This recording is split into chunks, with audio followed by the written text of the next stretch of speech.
A Capitol Hill reckoning for top U.S. general may again put Trump's political storms on full display.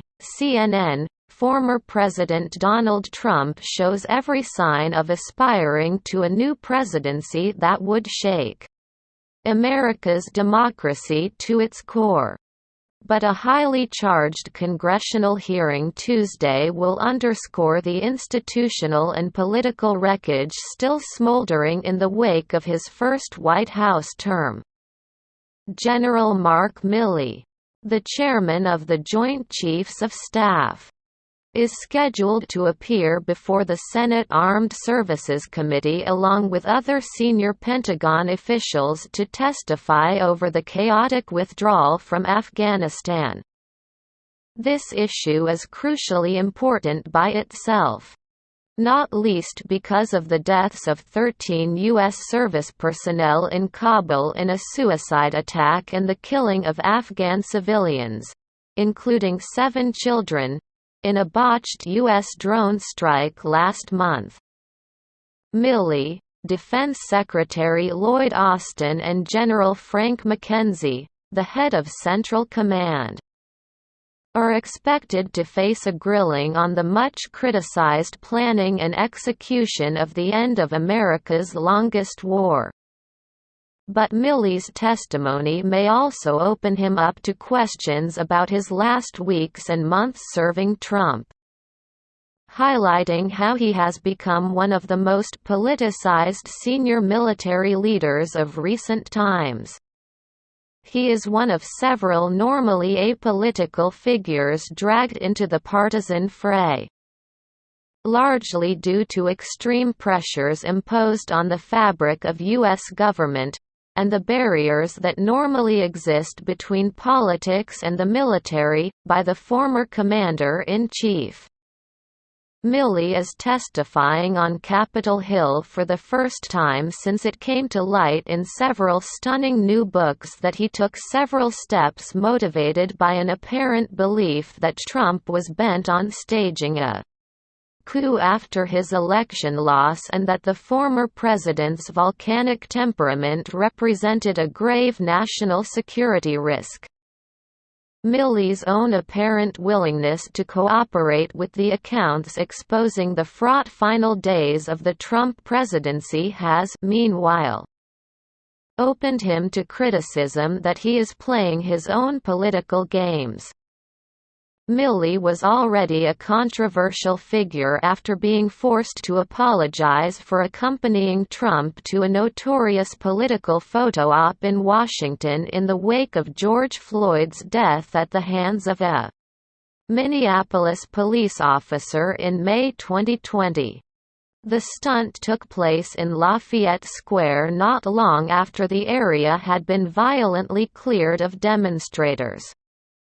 In the hearing on Tuesday, and a second session before the House Armed Services Committee the next day, Milley will come face-to-face with some of his most fervent Republican critics, some of whom will have every incentive to confront him given Trump's antipathy for the general, whom he blasted as "stupid" at an incendiary rally in Georgia on Saturday night. Republicans accused Milley of greatest military transgression. Milley heads into the hearing facing charges from Republicans that he went behind Trump's back to assure China that the then-president wouldn't stage an attack on the rising Asian superpower and of subverting civilian control of the military by warping the chain of command. In their new book, Peril, Washington Post reporters Bob Woodward and Robert Costa report that Milley feared Trump's mental condition had deteriorated seriously in his final days in office and that he called a meeting of top commanders to tell them not to take orders for military action, including with nuclear weapons, without talking to him. "You never know what a president's trigger point is," Milley told his senior staff, according to the book. which also reported his contacts with top Chinese military officers. Republicans, especially Senator Marco Rubio, seized on the reports to accuse Milley of effectively fracturing civilian control of the armed forces by deciding that the military's judgment was more stable than that of the commander-in-chief.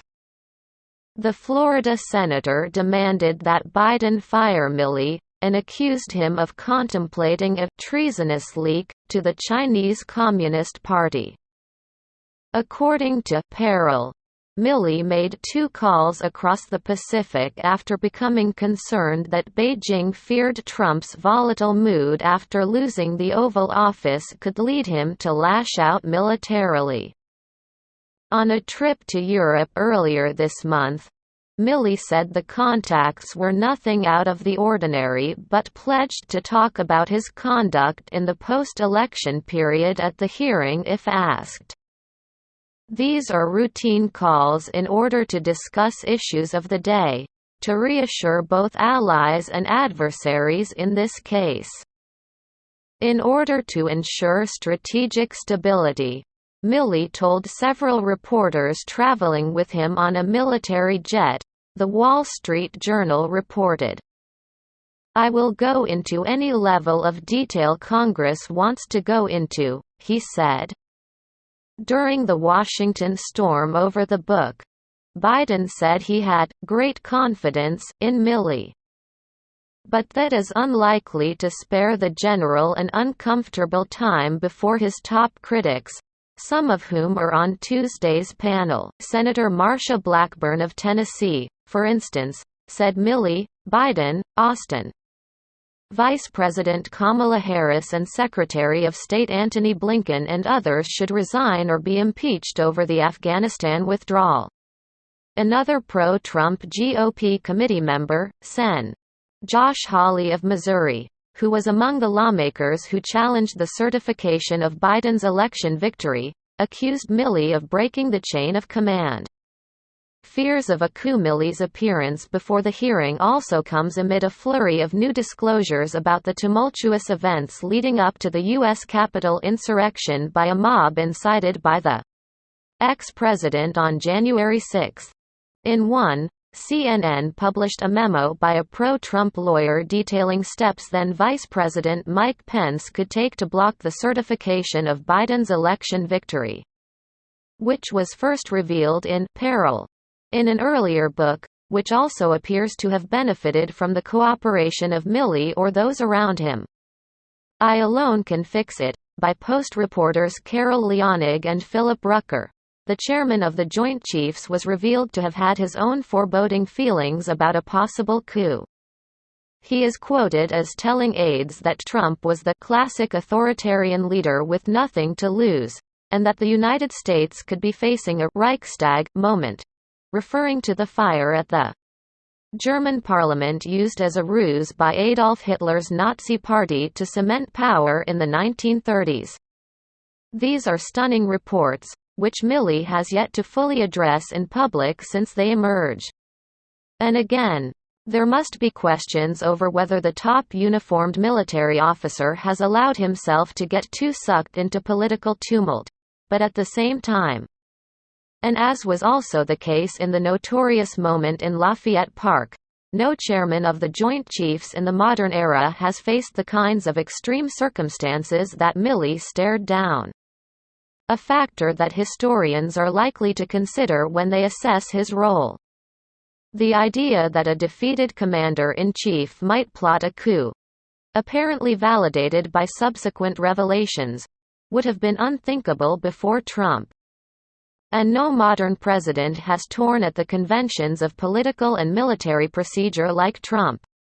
In that sense, Milley's testimony might also serve a role as a cautionary tale about what might lie ahead if Trump, currently the apparent favorite for the 2024 Republican nomination, were to capture the White House again. Milley is one of a few senior figures, including Republican officials in some battleground states, who stood firm against Trump's multi-front efforts to subvert the will of voters and cling to power.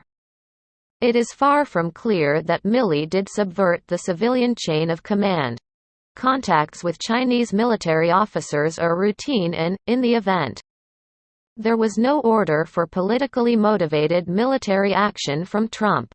But the fact that the most powerful uniformed officer in the United States thought it might be necessary to intervene to stave off a disaster raises a frightening scenario.